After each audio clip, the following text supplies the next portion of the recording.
Hi, so to unmute to say that we've just started live streaming and feel free to start now.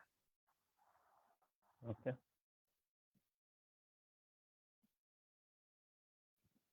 Thank you very much for this great program.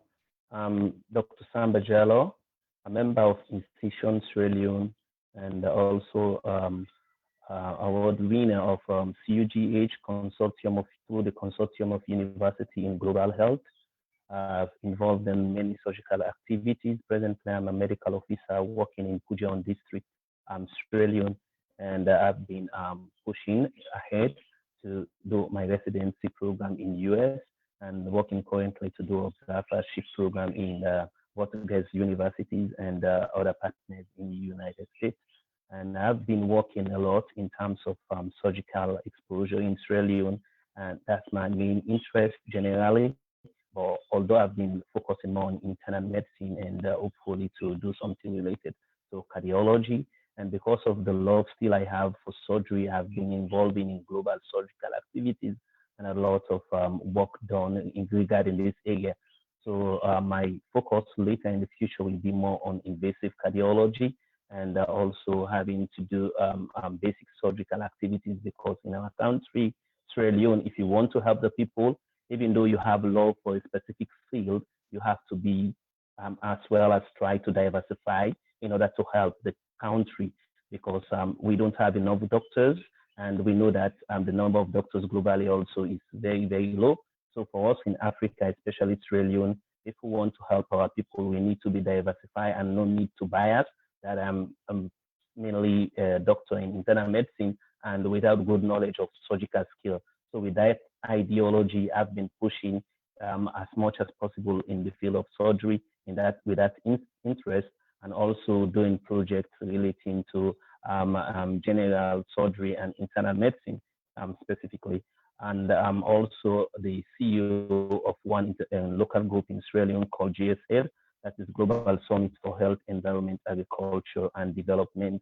And I've been facilitating many free surgical programs in Sierra Leone from the time when I was a medical student. That is through International Surgical Health Initiative, Saving Life Initiative, and most of the time they do free surgical mission after every 3 months, focusing on general surgical activities, doing angiography, doing general specific surgery, and even thyroid cases. There are a lot, and that's totally free. And up to now, it is still ongoing. It is only this year that we've not done much surgery because of the COVID issue, but we've been doing a lot, especially in remote areas. So when we started with the InciSioN program, that was great, and I met with some of the founding members when I was in Chicago, like InciSioN. I appreciated that a lot, and we also participated in the satellite session in Chicago, and I represented Sierra Leone by then, although I was there for a particular program, but that was very interesting. And in the long run, few of our colleagues in Sierra Leone, with support from some of our seniors, and a lot of push was made, and we established InciSioN Sierra Leone. We want to say a big thank you to members who founded this InciSioN globally, and that's a very great move, and we really appreciate that. So with this brief introduction, I want to welcome everybody to this particular program today, and we appreciate the support and efforts from our donors, and we're looking forward to do more through InciSioN Sierra Leone. To give you a brief overview about InciSioN Sierra Leone generally, the InciSioN group, we have the global group that is InciSioN, which is mainly for non-profit, the global one. And this organization is representing over 5,000 students, trainees, and early career physicians around the world who are passionate about global surgery. Then they work towards the common goal of accessing safe and timely, affordable surgical health care for all in the world.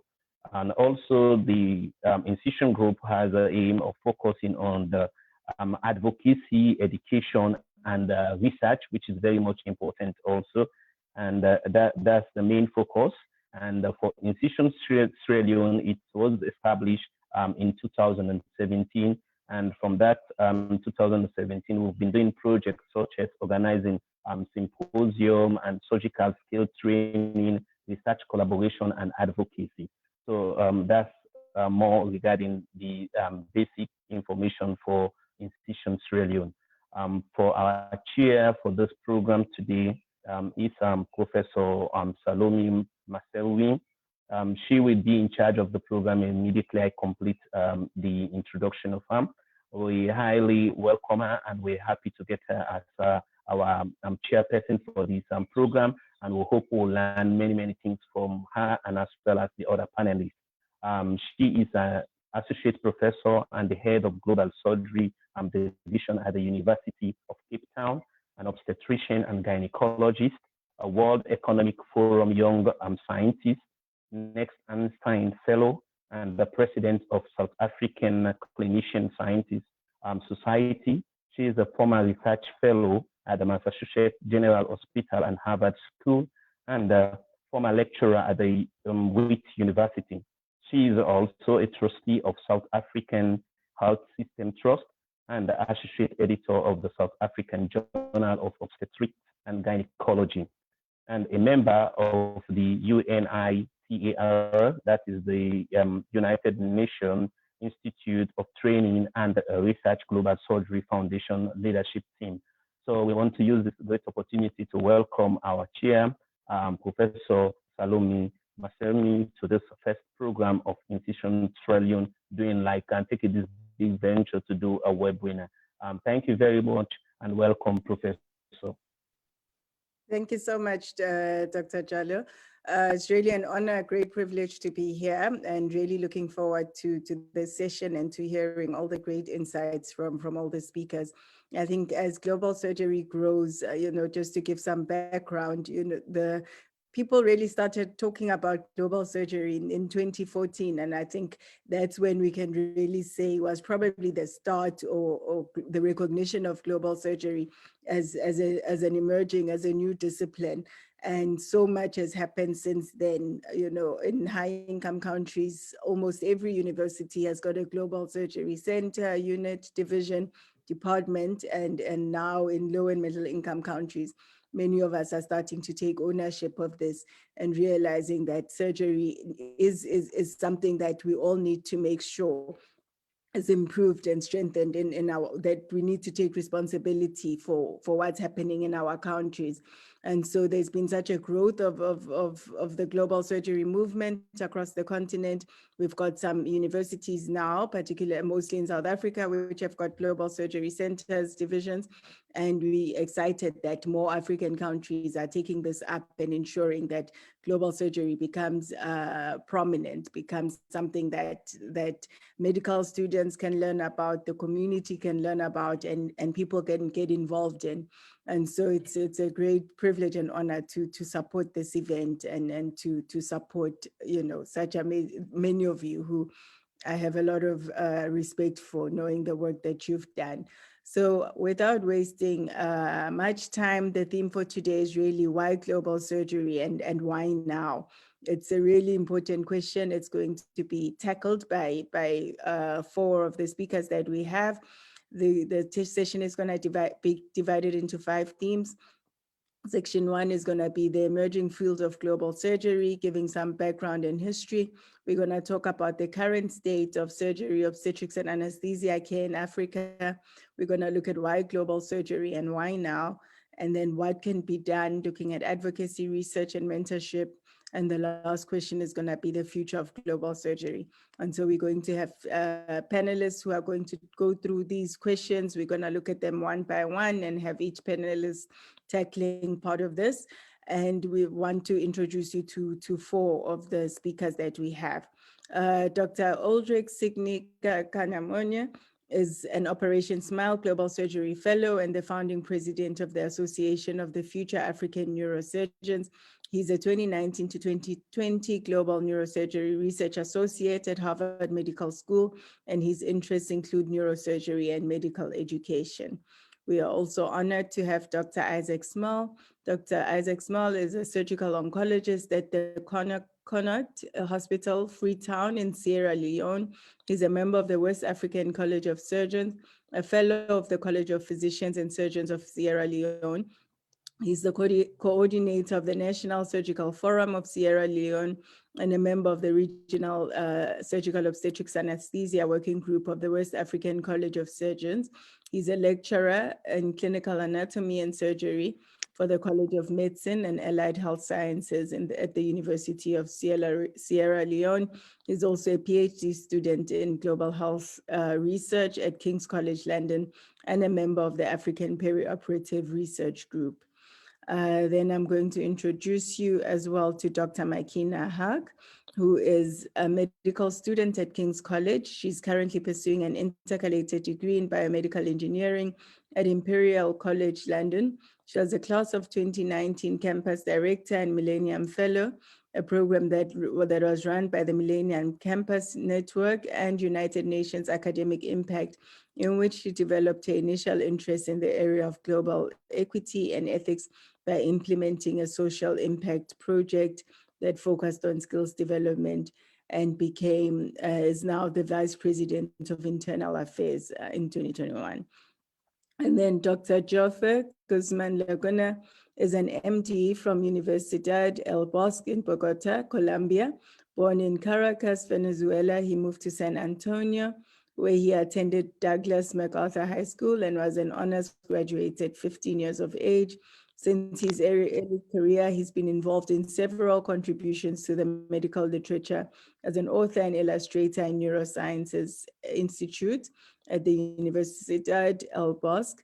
And he then carried out his medical training at the Central Military Hospital in Bogota, embarking on special rotations in clinical research and surgical oncology, being awarded a certificate as the best intern in 2020.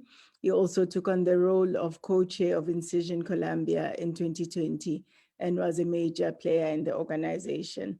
And then lastly, I would also like to introduce you to Dr. Marcella Ryan Cooker. Marcella is a medical officer working in Sierra Leone with an NGO that provides free surgical care.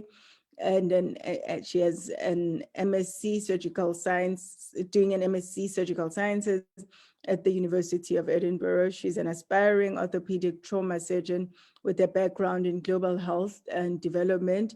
His interests are in global surgery, trauma, gender equity, non-communicable diseases. She's also the chair of the International Students Surgical Network, Sierra Leone, and Research Council member of GIGS. And really excited welcoming you all to this panel. And I'm going to immediately move on to the program of the day. And I'm going to invite our first two speakers to give us an introduction on the first question, which I'll pose to you. It's to talk about the emerging field of global surgery and to give us a bit of history about global surgery, where it started, what it is. And I'd like to welcome first Dr. Ulrich Kamonye. Thank you so much. It is really a pleasure to be on this platform, and it's always a pleasure to have the illustrious Professor Masweme with us. She's one of the brightest minds on the continent, and I'm actually a bit intimidated to have her as the chair, when you have to speak with her around. Talking about global surgery and its history, I think there are really two questions we have to ask. The first one is really, what is global surgery? Because if we're going to go back to the history of global surgery, we need to understand what it is. The way it's defined today, we would say there are the two big definitions. One that was given by the Lancet Commission of Global Surgery, and then another one that was done by a British team to try and consolidate all the information. But put simply, it's about bringing care to people in low resource settings that need that care. And this care has to be accessible in terms of geographical proximity, has to be affordable, and has to be safe. So if we keep it that simple, then I think while we would say in the global surgery community that global surgery as a movement has been born around 2014, 2015, like Professor Masrimis did say, we will recognize that before us, other people walk the path. I would, for example, think about former Director General of the World Health Organization, who was one of the first people to actually mention thinking about surgery in public health activities. And he was Director General between 1973 to 1988. He was really a fantastic and big personality. He was one of the people driving the battle against tuberculosis. But even before him, if we look at what happens on the continent, what we see is that, for example, when it comes to care distributed, that was delivered by during the colonial period. There were a lot of missionaries delivering care for surgery, obstetrics, trauma, anesthesia, and going into those remote areas to deliver care. And then my second question, when I asked about, well, if you want to understand the history of global surgery, is then what makes a global surgeon? Is it someone that researches on questions of global surgery? Is it someone that is on the ground delivering global surgical care or implementing global surgical concepts? That is a tough one to ask. I wouldn't be stupid enough to say I have the answer to that. And I think if you think about it, then do you have to be a surgeon to be a global surgeon? What about the nurse? What about allied professionals? What about most of us, like medical students? Are we considered global surgeons? Because all of this then goes into the question of like the history of global surgery, and the history of global surgery in Africa. No matter where it began, I think it's really important to notice that since it started in 2015, Africa has been at the forefront of pushing global surgery.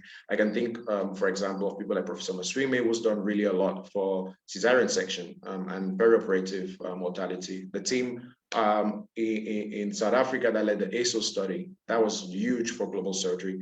And when I look at InciSioN Sierra Leone, it's fantastic. You look at Dr. Marcela Coca, you look at Dr. Jallo, they've done great things, and that has been recognized at the highest institutions. So no matter where it started, I think we are really proud, and we are headed towards the right direction, because Africa really is doing the present and future of global surgery, which will be the history of global surgery in a couple of decades. Thank you.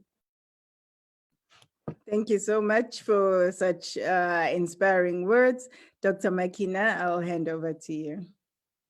Thank you, Professor. Like Ulrich said earlier as well, it is an honor to be able to speak here today. So I wanted to give a brief overview about the history about where global surgery came from, maybe some of the patterns that have inspired towards it, and maybe some of the more recent circumstances, which I believe are propagating towards huge development in global surgery, especially in comparison to past movements as well. So the idea of global surgery, or the scope of what we define as global surgery today, in my eyes, actually stems from 1980, when the former Director General of the World Health Organization, Dr. Halpern Mather, brought Spartan access and the quality of surgical care to the attention of the world when he gave his address at the 12th Biennial World Congress to the International College of Surgeons. He highlighted that there are many parts of the world that do not have proper surgical access to healthcare, and identified that these lead to many preventable deaths, as well as other socioeconomic impacts and factors that undermine the healthcare at the population level as we move forward. From that point, I don't think global surgery was really in as much scope as it could have been, especially within the public health sphere. But moving forward to 2008, when Dr. Paul Farmer coined the term that global surgery is like the neglected stepchild of global health. And I think from this propagated more attention and addressing the surgical inequalities and the impacts it can have on a worldwide scale. Then in 2014, there was a paper published by Carly Grimes at the cost effectiveness of surgery in low and middle income countries. It was a systematic review that was published in the World Journal of Surgery. And this actually highlighted that the economic impacts of neglecting surgical care in LMICs was linked with the loss of billions, if not trillions, of pounds or dollars, as it was referred to in America. And this once again highlighted exactly why global surgery is so important, not just at a global health or public level, but at a systematic and political level as well. Then in 2015, so just about 6 years before where we are today, the Lancet Commission on Global Surgery was finally published. And this was a landmark study as it drew more attention throughout the world to the concept of what global surgery is and highlighted many different ways that we can contribute towards global surgery, whether it is looking at developing different surgical care programs to highlighting resource access, a greater equality in research collaborations between the global North and global South.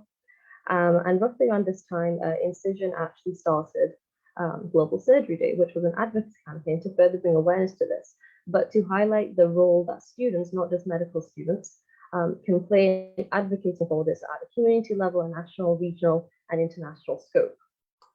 Then moving forward in 2017, the World Health Assembly marked another big step towards achieving safe surgical care for all, with multiple stakeholders such as the World Health Organization, member states, as well as many other partners, where it was highlighted that Zambia was going to be the first country to announce an NSOPS, or a National Surgical Obstetric and Anesthetic Plan, which was a framework for integrating surgical care in the country's health agenda. This was incorporated in Zambia's National Health Strategic Plan in 2017 to 2021, and this brought attention to many other countries to start looking at how they can strengthen their surgical systems. More recently, as we move forward, there has been greater interest at the student level of HSCs and LMICs towards the idea of global surgery. We've seen much more impact in our student communities as well as our physicians, and this is spreading outside what we define as the surgical community. And it's moving towards a much more incorporative structure as well. We're looking at nurses, healthcare workers, especially people who are laymen in the community who still adopt these cares where like the idea of healthcare isn't defined per se as who's a doctor and who's a nurse. And recently with the COVID-19 pandemic, elective surgeries were cancelled across the globe. And this has highlighted that the disparities that we're currently seeing in global surgery have not only been addressed, but they've also been deepened, which addresses that there is a much more critical need, even than that compared to the last 2-3 years, to address these inequalities in a safe, effective fashion. And we're currently looking at incorporating this at the level of the Sustainable Development Goals. Thank you. Thank you so much. That was extremely insightful and I think gives us really a good background.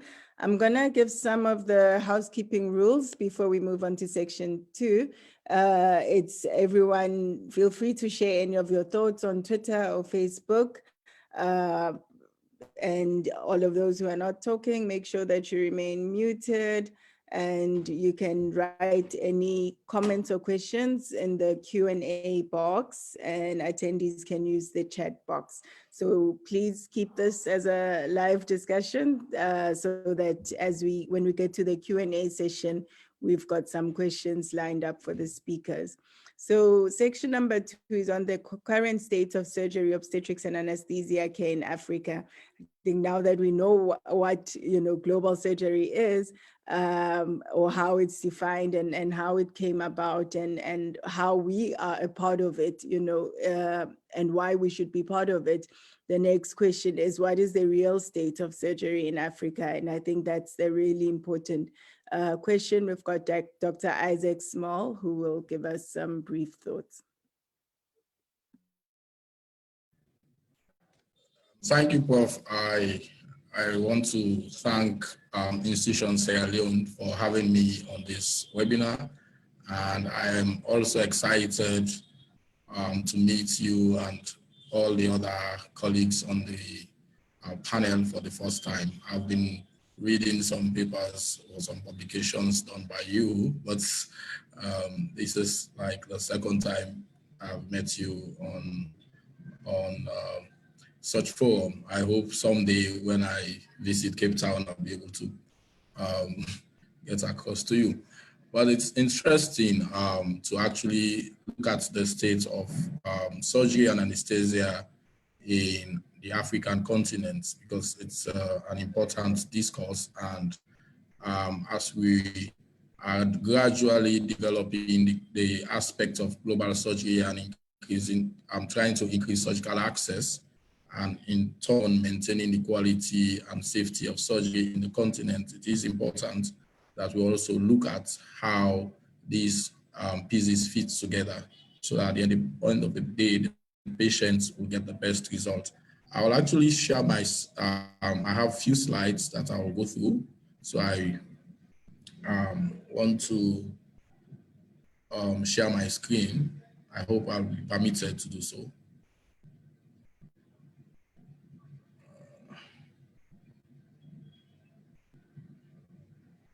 You can go ahead. Okay, so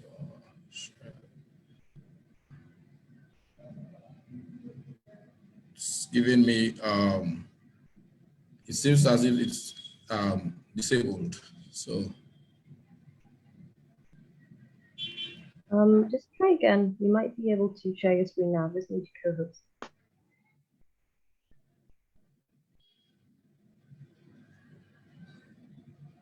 okay, yeah.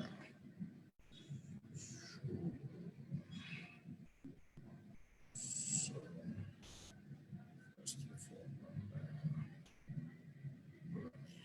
Are you managing? I'll get there very soon.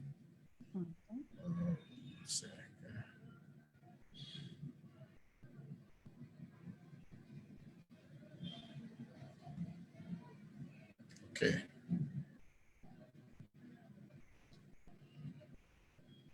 So, can you all see the screen? Yes, thanks. Yeah, I am very sure that all of us are familiar with the pictures shown on this screen. And we know that from global estimates, almost 5 billion people around the world lack access to safe and affordable surgical care when needed.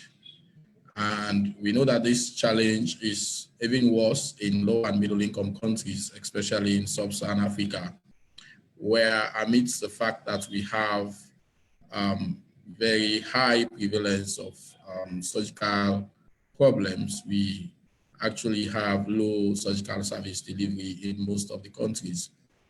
Now, we also know that surgery as an important component of UHC became recognized at the 68th World Health Assembly in 2015, when surgery was significantly recognized. And as such, scholars in the field of surgery and global surgery started putting systems in place to ensure that we work together to see how we can increase surgical service delivery within the continent, within the world, so that this 5 billion population that was estimated will have access to safe and affordable surgical care.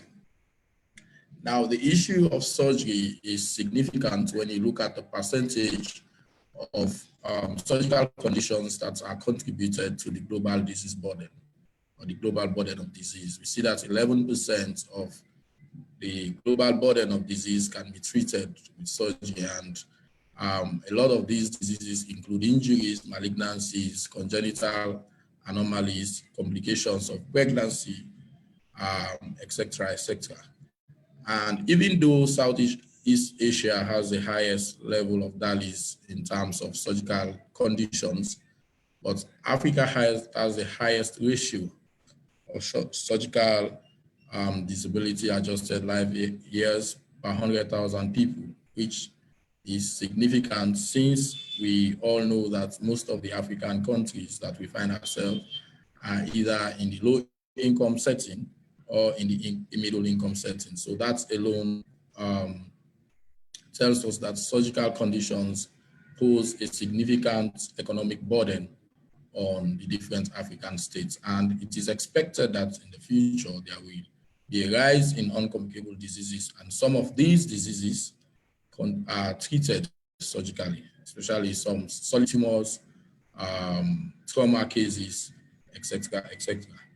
And 80% of death from these conditions are actually either partially treated by surgical conditions, and these deaths occur in LMICs. So the concept of actually getting a system in place that will improve surgical service delivery within Africa is one that cannot be contestable. And as such, we started looking at what are the barriers to accessing surgical services in our setting. This paper that I've just projected was done by one of our colleagues in the African Perioperative Research Group, Professor Bruce Bukart in South Africa, and he looked at the different areas or the different barriers. And if one is looking at the different barriers to surgical service delivery, it's best to approach it from the 3 delay models, wherein you look at the aspect of delay in seeking care, the delay in accessing the facility, and delay in taking action when the patient or the individual is at the facility. So these components actually, as you look across these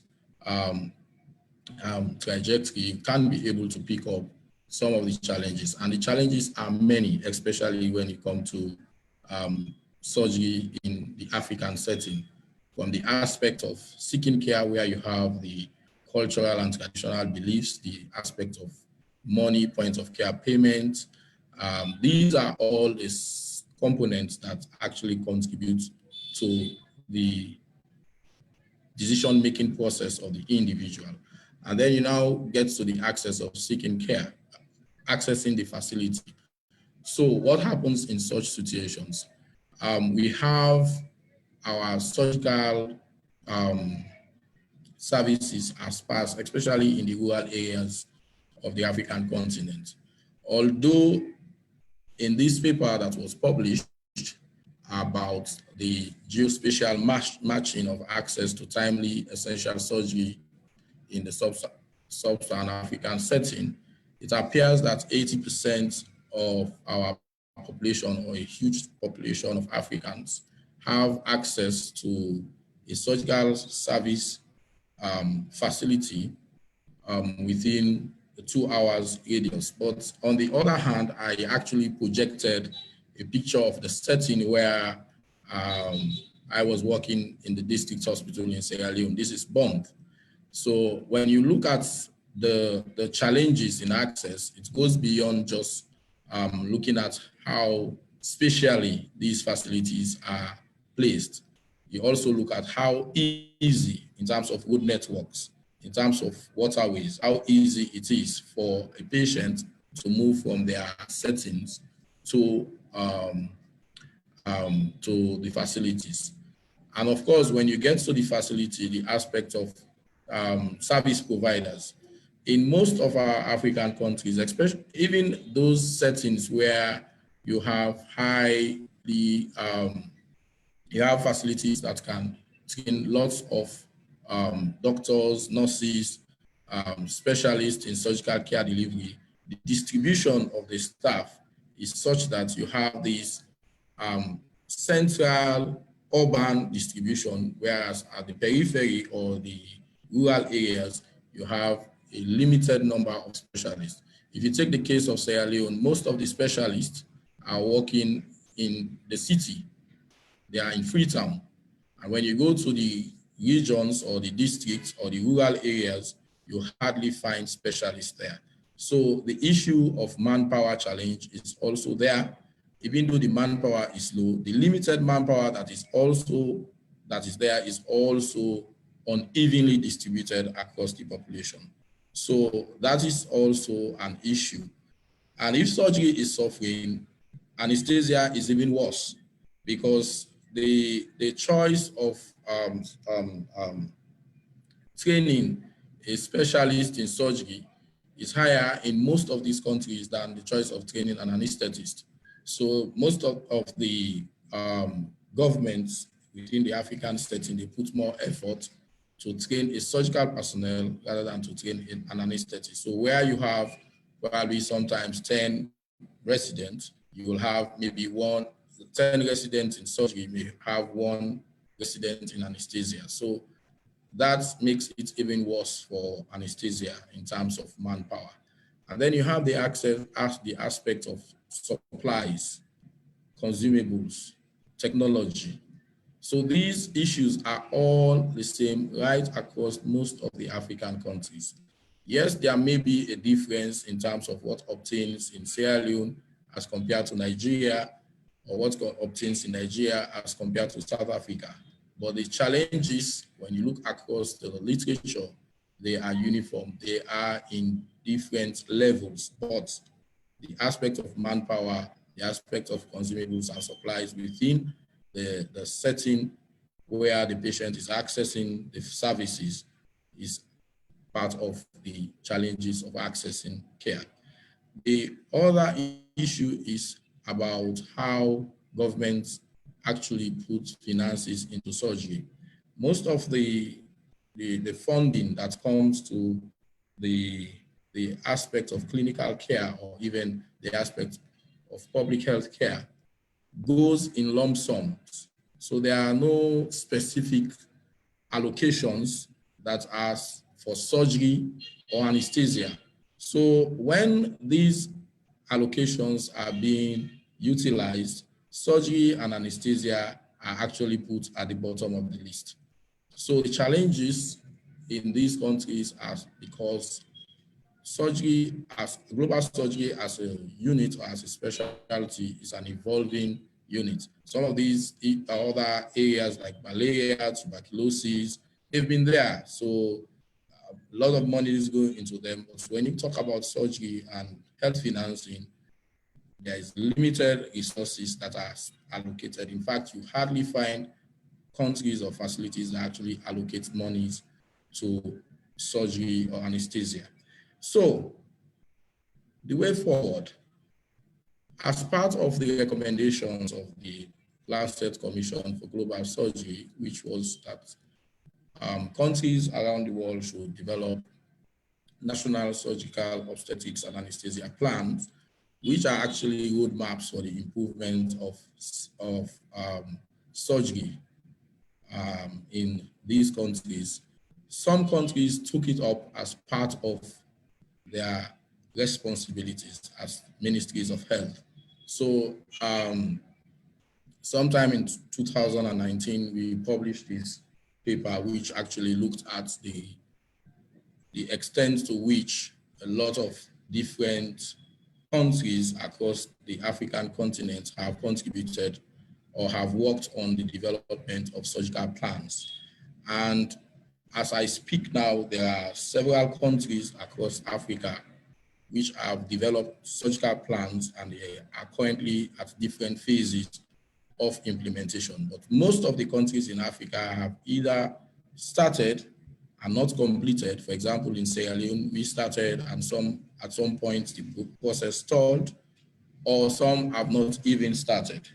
Zambia, of course, was the first country to develop a surgical plan, and then you have Ethiopia, Tanzania, Rwanda, Nigeria, Senegal. All of these countries have a strategy for improvement of surgical services in their countries, but most of the other countries have not gone that far.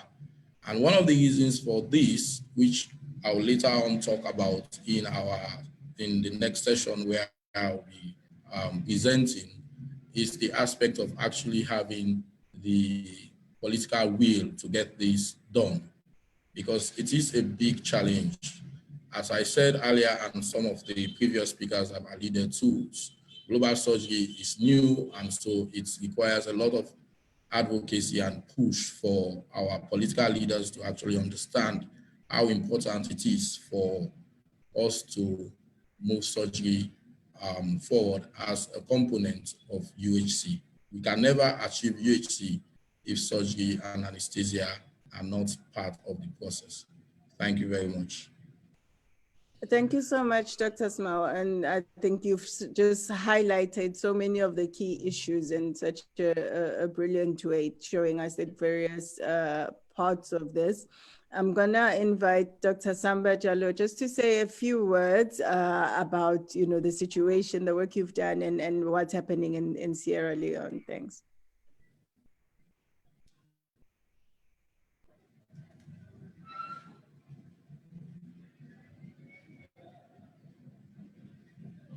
Dr. Jallo? Yeah. Yes, we can hear you. Yes. Can you get me clear? Yes. Yeah.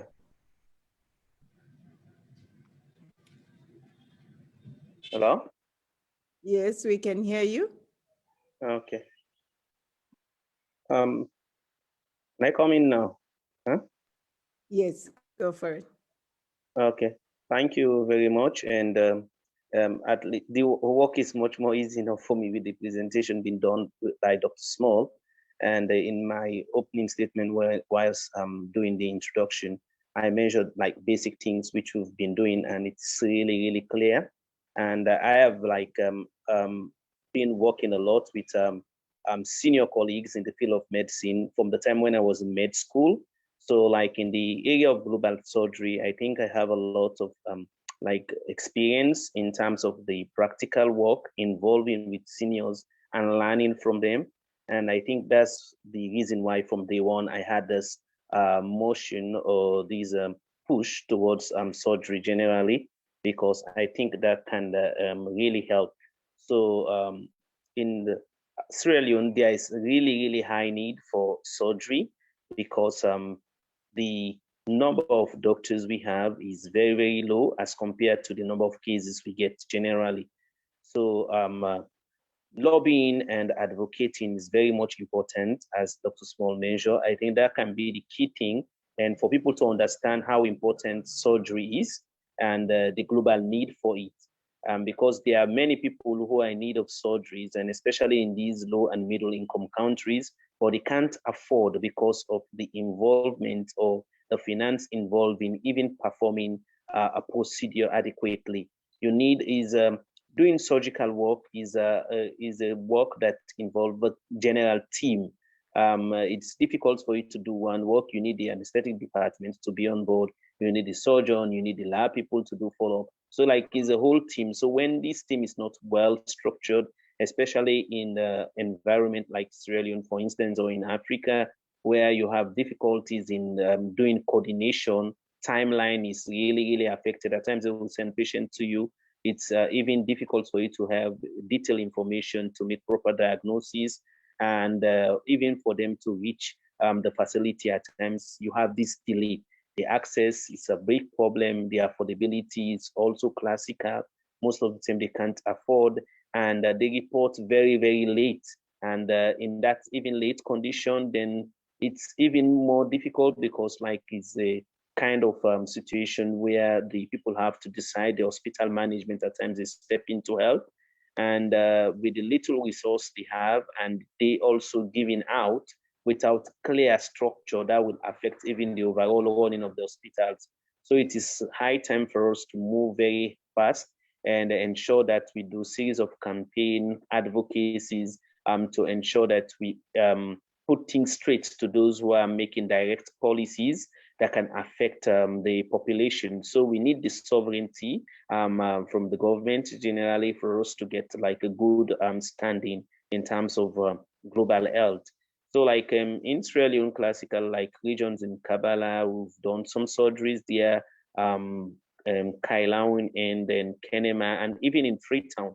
So if most of the time when we decide to do this free surgery, if you make advertisement or make the public know, you will be even shocked to see the number of people that will come out with very, very serious surgical condition, but they will never visit surgeons or visit the hospital. Reason being because one, at times they don't have enough money, and at times it's difficult to do the access. And even if they have, at times the resources are not there. So only like through this free surgical mission, people will keep waiting. And when you even budget to do, for instance, at times we budget for 150 free surgery program. Most of the time, because of timeline, we end up doing like 100 or at times 150. But there will be more than that, triple that number that we even apply or show interest for them to receive the free surgery. So we only have to select by like chance or those who have like the high risk and means of getting problem without if they don't access the surgical facility. So there is very, very much highly need for that, because initially we were doing the free surgeries annually when I was in med school. So with time when I completed med school, and I've seen a lot of cases related to the surgeries, and we advocated to the people who were sponsoring the program. They started making it biannually every 6 months. So it's only this year that we planned of starting it every quarter, but because of the COVID, we're still waiting. So hopefully by next year, we start our free surgery program. But now, as I'm talking, there are people who are always like contacting me, calling that, are they white people coming? Are these white people coming to do the free surgeries? So meaning the needs are there. We don't need all the time to wait for external donors. I think within our country as Africans, we need to galvanize our resources and push very hard. And if we get support outside, I think it's very helpful also, because these people also do their coordination for them to do their free surgeries. They have many protocols and many good like membership or structures. I think most of you here who are seniors, especially in Africa, who've been doing so much well. So it's good for us to focus on that and get a global group, even if it's like the form of the African version that can tailor or learn or copy a lot from the general global surgery team group. I think that can help at the end of the day and see how we can advocate for even some rich people in Africa to help in supporting us, that is getting basic things that are required to be in the hospital. At times, you have the surgeons who are willing to work, even though we know the number is very small, but at times it's even challenging for you to even get things that you need to do specific surgeries and even drugs that are required at times. At times you want to do surgery and you tie down because of you don't have anesthetic medications, which is kind of like really, really bad. And there are many situations for some of us who've practiced within Sierra Leone, especially like doing our house job or internship. It's really, really difficult to do like some surgical procedures. So most of our seniors, they've worked so hard to keep the standard of following standard protocols in terms of doing surgeries. But I believe if the support is lacking, there are many, many protocols that we will breach and that people will not be following these.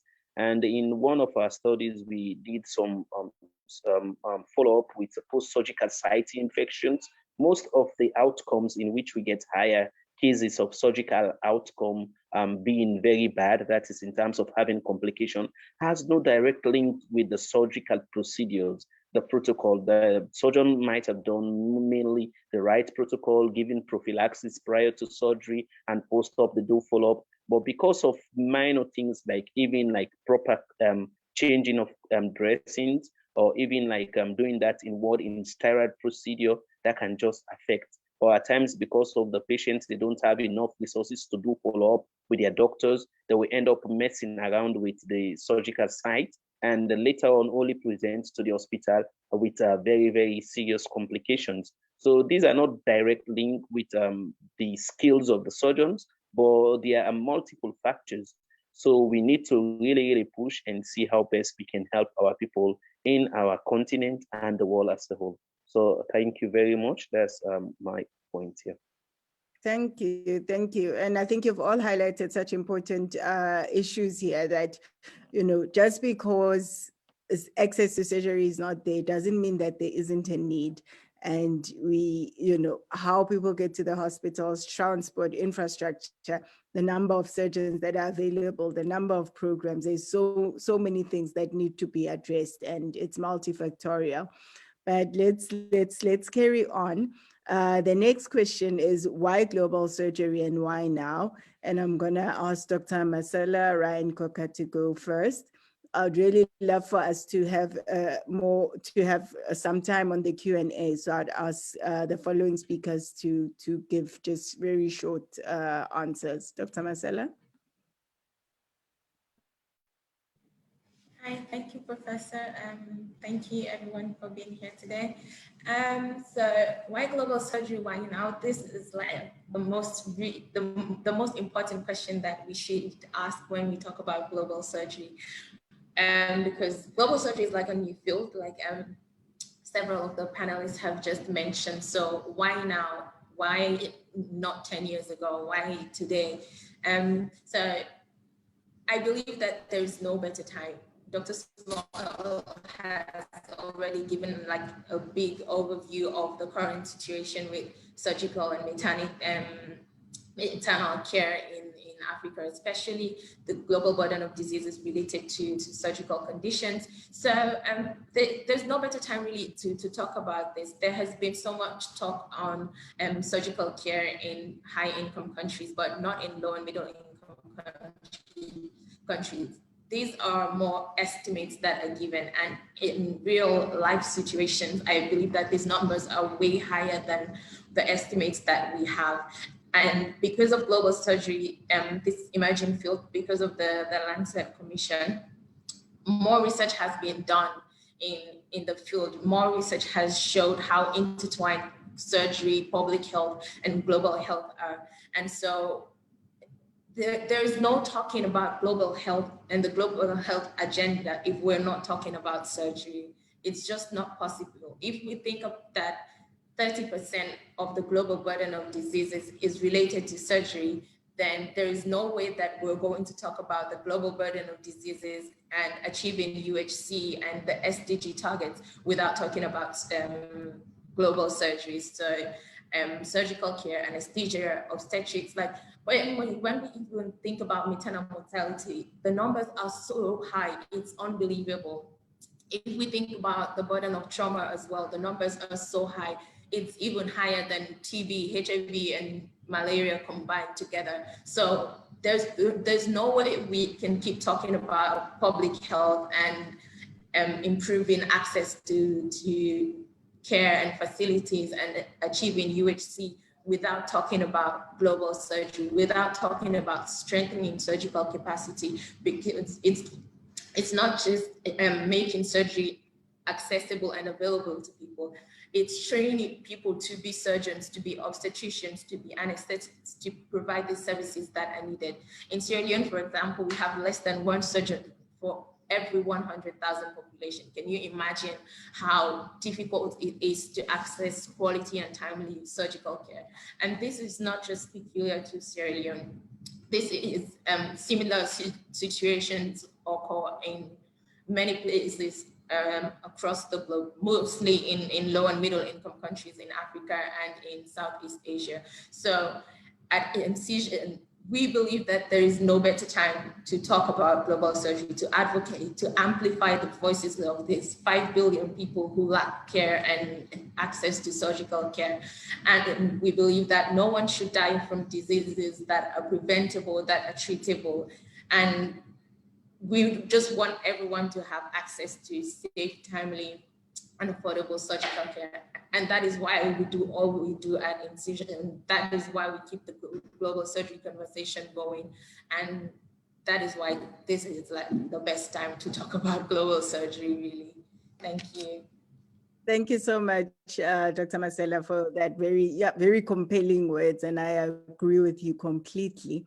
Dr. Ulrich, is there anything that you want to add?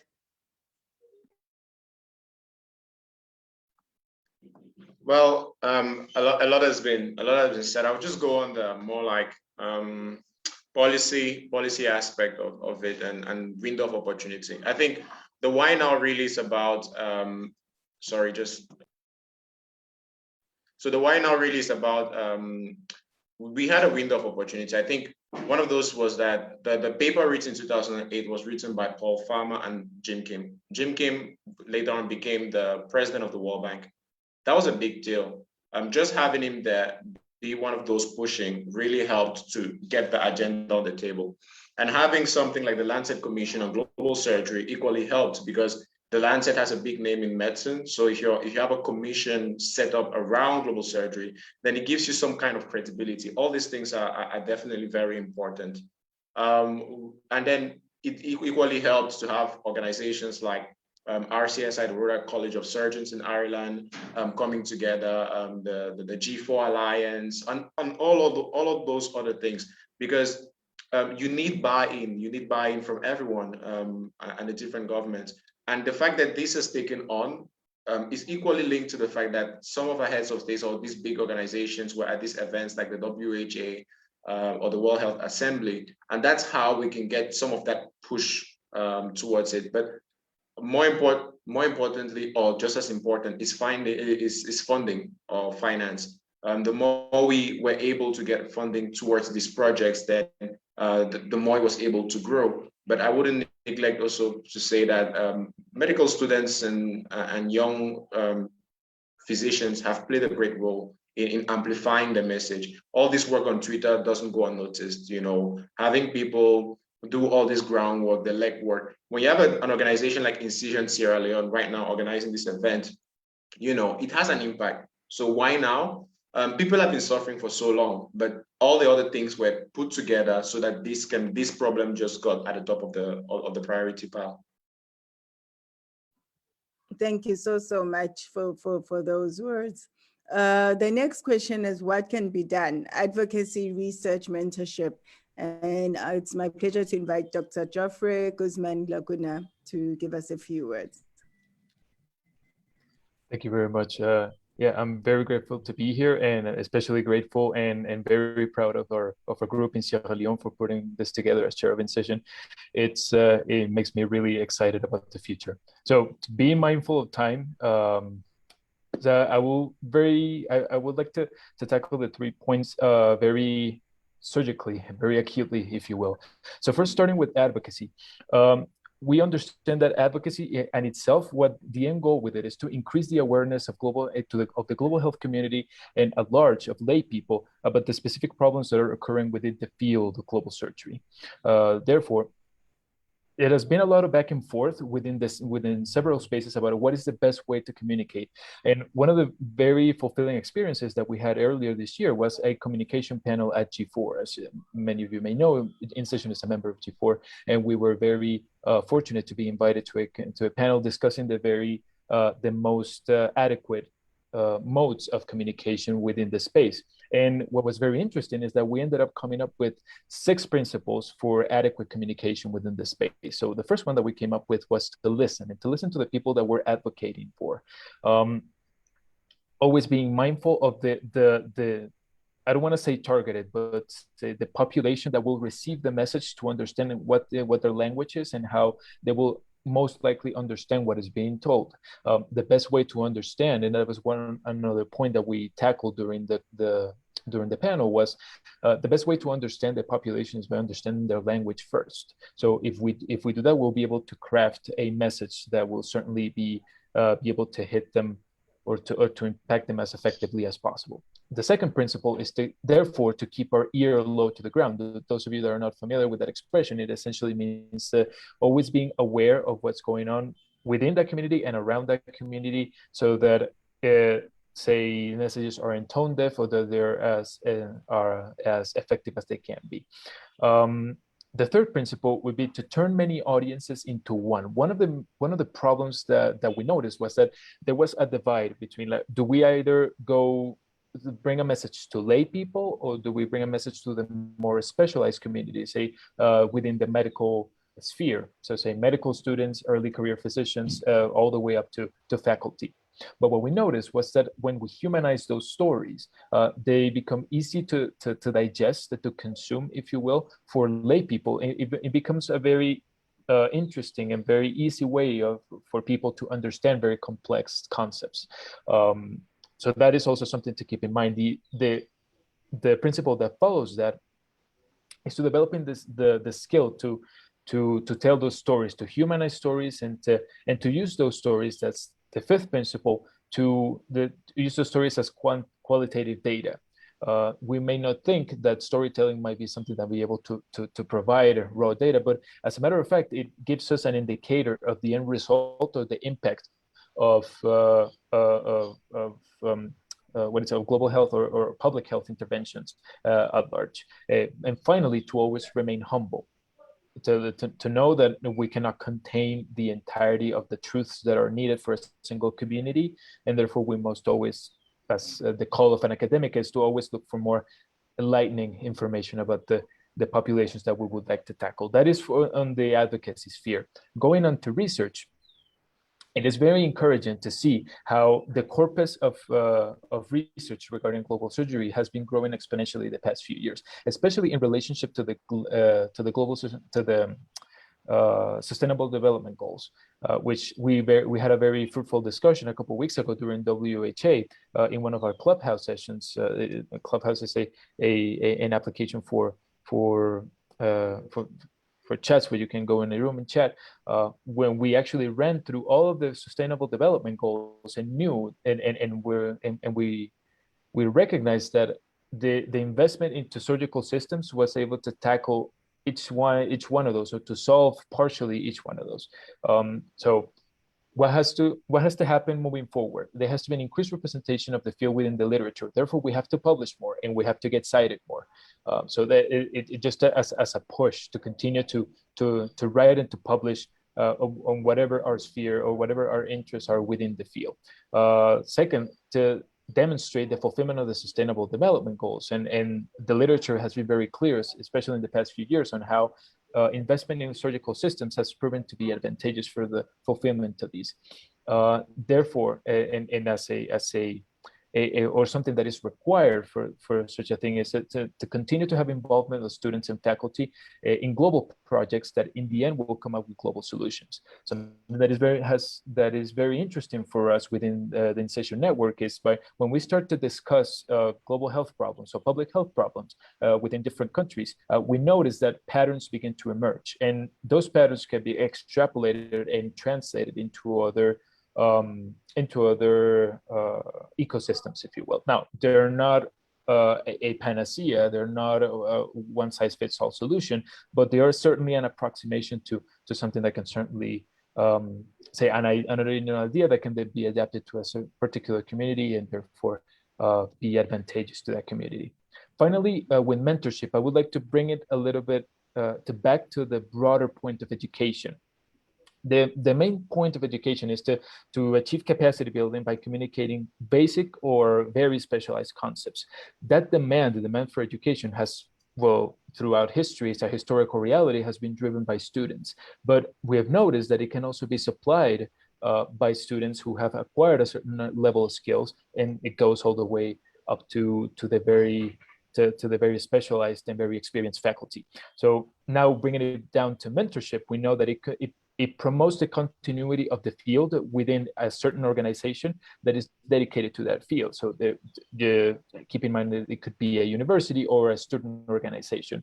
The exercise of mentorship is something that has to be ingrained or continue to be encouraged within the systems that we work in order to promote that continuity, so that institutional memory or that academic memory is not lost to that lack of communication. Therefore, who can be a mentor? It can go from an alumni to young faculty, more experienced faculty, or even a medical student that is mentoring their younger counterparts. Thank you. Thank you so much. Dr. Small, do you want to add anything? 2 minutes. Yes, I wanted to look at it from a different perspective, because when it comes to us within the African setting, we are looking at developing global surgery from a more political and systems point of view, because one of the challenges we have is the aspect of competing interests. When I was working on developing the surgical plan for Sierra Leone, I met a lot of hurdles along the way, which were actually based on the competing interests that we have with already existing programs. And as such, the aspect of advocacy from a political point of view should be such that we actually ensure that we educate our politicians within our settings on the importance and benefits of improving surgical services, including the economic and social and political gains. Because for those who are in leadership roles, especially at political level, the things that drive them to actually push a particular concept is what they are going to gain out of that concept from their own political standpoint. So if we are able to actually articulate the component of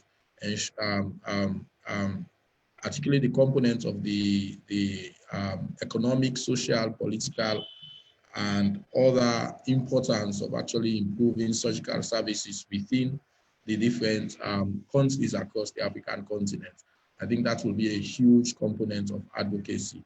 Another aspect is actually getting some of these concepts into some of the declarations of the local or regional bodies such as ECOWAS. We all know about the Abuja Declaration. For us in West Africa, the Abuja Declaration actually focused on the aspects of the budget that ministries, governments should actually allocate to healthcare. And as such, that was like a challenge to all the countries in West Africa to see that at least 15% of their national budget should be allocated to healthcare.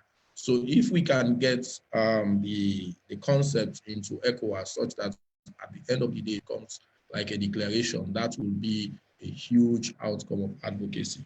And in the area of research, I think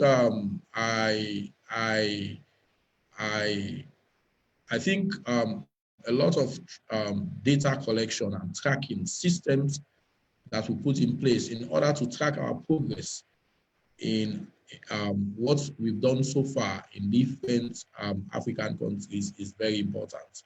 Because as we speak, a lot of countries are still facing challenges with actually extracting or actually getting surgical data. So what are we doing in the field of, in the surgical field?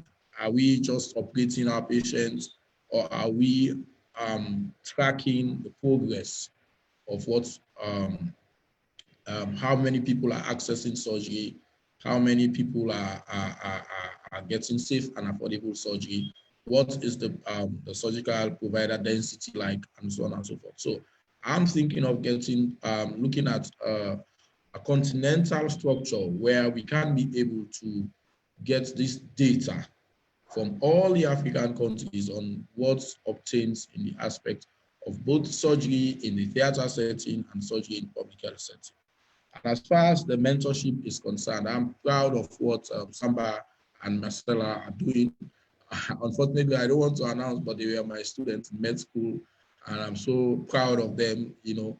And this tells us how much we infused into them and how much they are now passing down to the younger colleagues who are either house officers or who are medical students. But what I've observed, I was trained in Nigeria, I did my postgraduate training there, is when you come to the aspect of specialty training, a lot of global surgery is not part of that training. In fact, I remember when I told some of my colleagues that I am doing my PhD around global, what is that?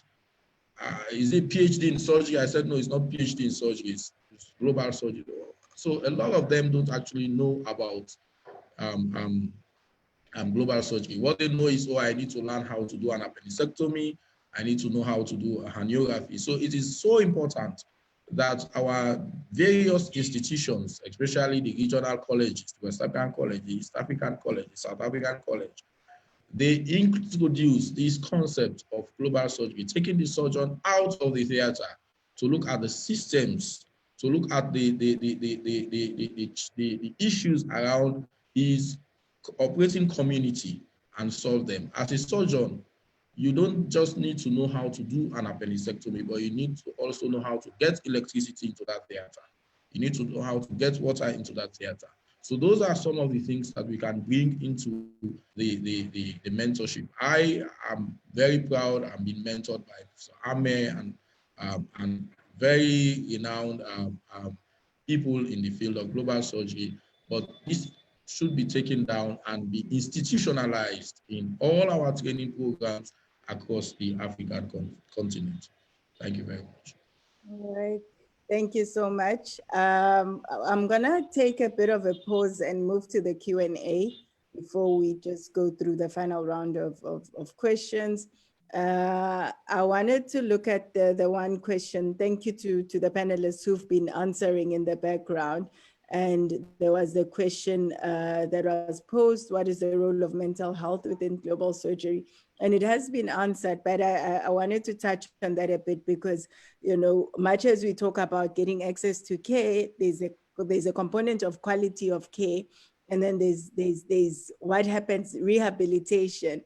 And often we don't think about, patients have gone through a traumatic period going through surgery. We don't think a lot about how the patient heals, what happens, or even mental health issues that can lead to injuries or whatever that patients needing surgery. So mental health is very important, but apart from mental health, I think issues of rehabilitation, physiotherapy. So this is a multidisciplinary field and requires all of us to get involved, because it's not just about the patient getting to theater.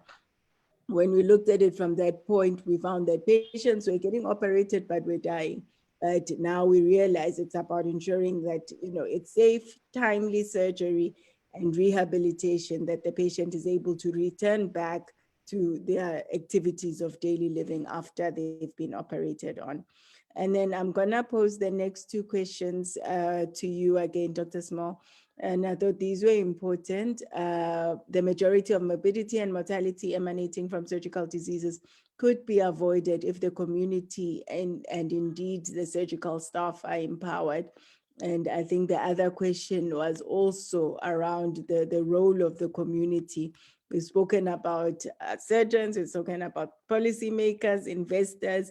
Can you touch on how the community can actively get engaged with issues of global surgery and mobilize as well? Thanks.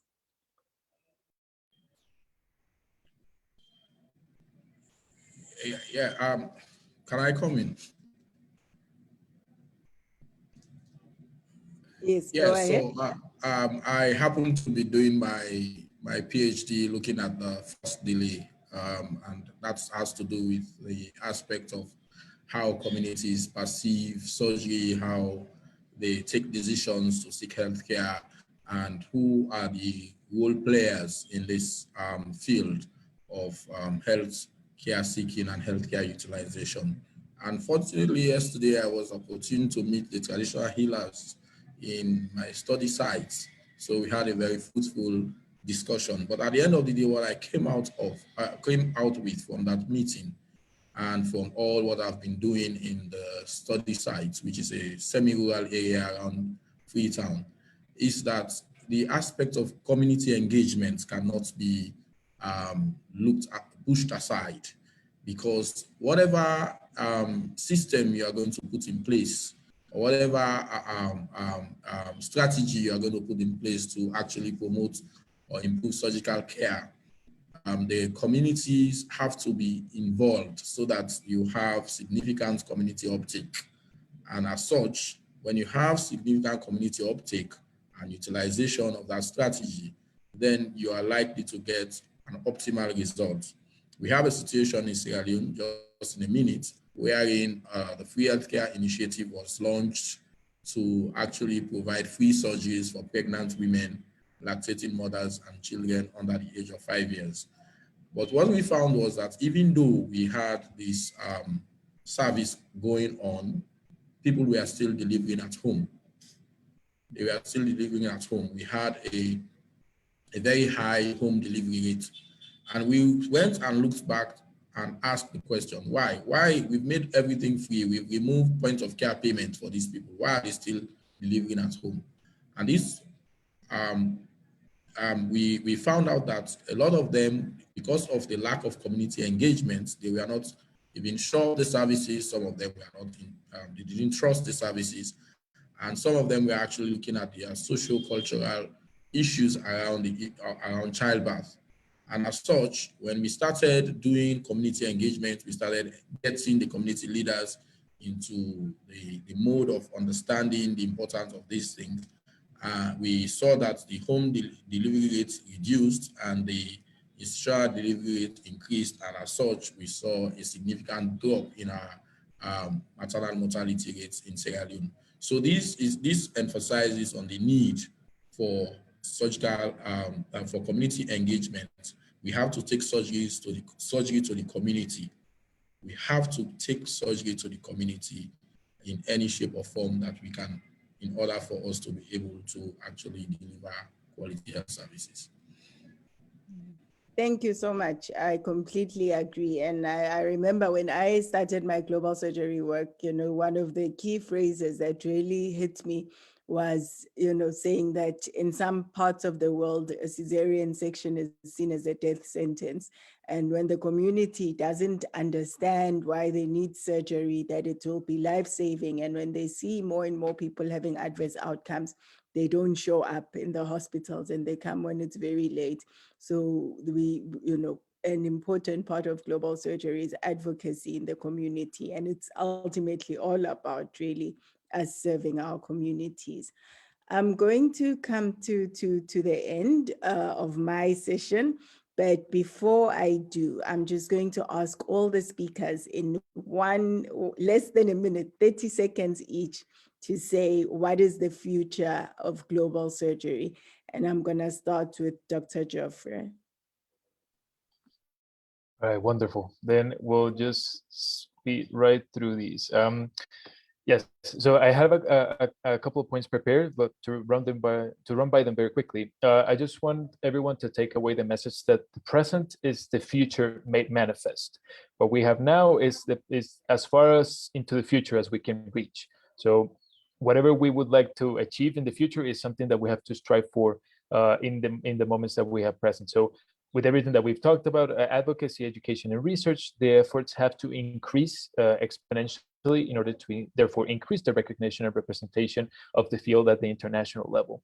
So recently, a week ago, my co-chair, Dr. Katayu Madani, and myself attended the World Health Assembly, through which we were very taken aback by the fact that there was no mention of surgery whatsoever in any of the committees, which was very upsetting for us. Well, of course, us wanted to become surgeons at one point, but how the surgery was instrumental for the emergency response during COVID, and the fact that it wasn't mentioned at all is very telling. But it tells us that we have to increase our advocacy efforts so that hopefully next year this can be resolved and surgery can have a proper foothold at the assembly.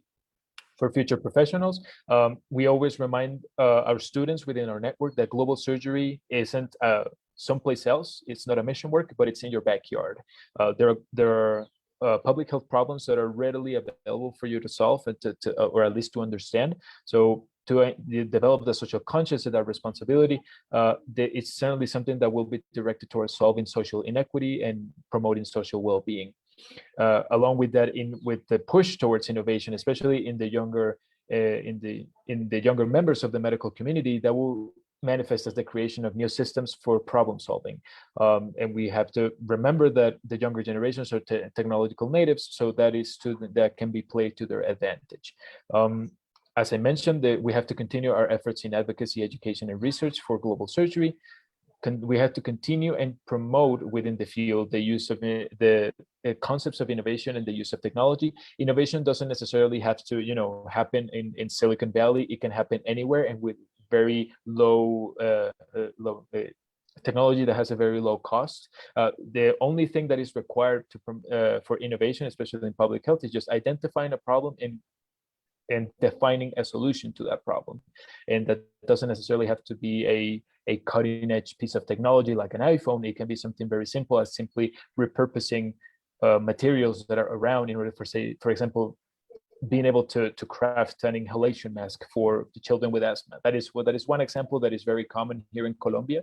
And I've heard that there are similar situations going on in Africa, to which that can be advantageous.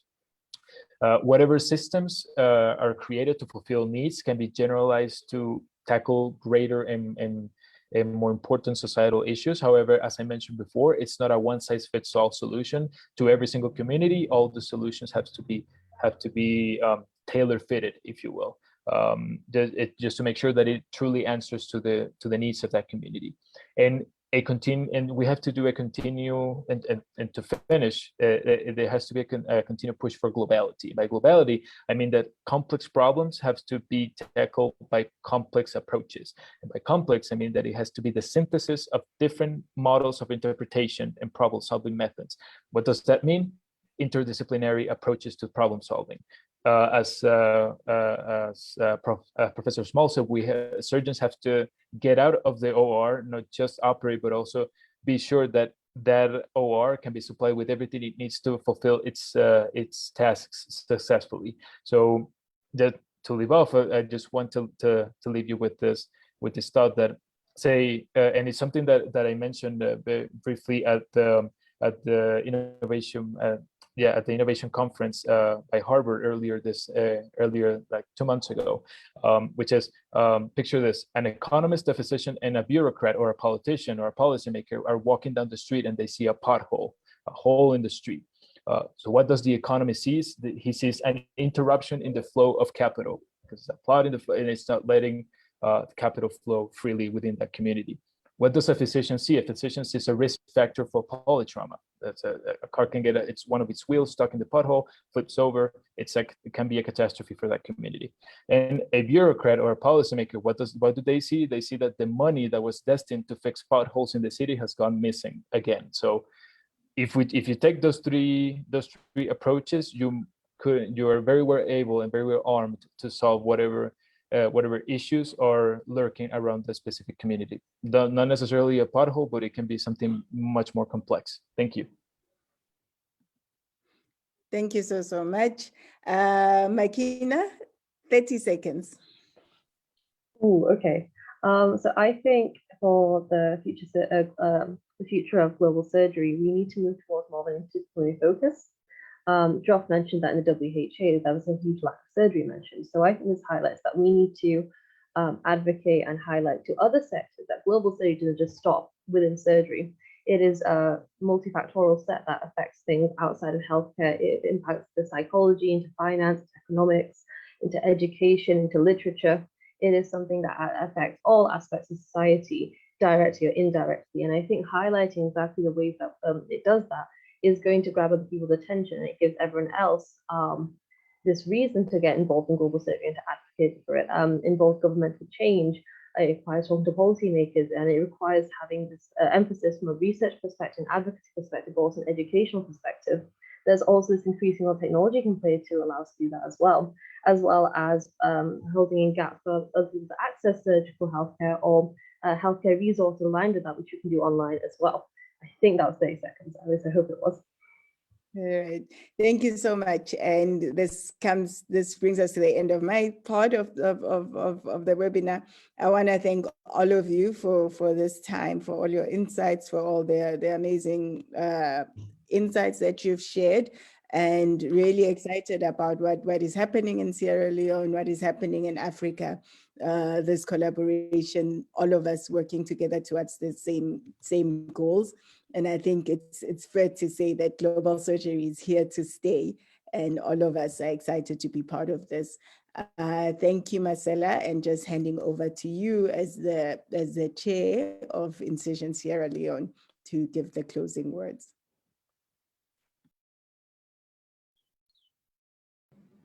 Thank you, Professor. Thank you so much to the panelists and all of you guys for being here with us on this panel today. We are really delighted to have you, and we're really glad that you could join us. And thank you to the attendees that managed to join us today. I know Saturdays are really busy, so we really appreciate all of you guys for taking time out to join us today. I am definitely feeling inspired by all the things that you all have said, and I think you will all agree with me that we'll all continue to fight the good fight for global surgery, for access to safe and timely surgical care for all these people that lack access to it. I hope you all have a good weekend. Thank you so much once again. Just to say that the recording for this session would be available online in the next 24 hours. So if you're interested in sharing it, just keep an eye out on our Twitter and Facebook page. We will share the recording of the webinar. Thank you so much, guys, everyone. Have a blessed weekend. Thank you. Just before the panel, can we take one quick picture? Of course.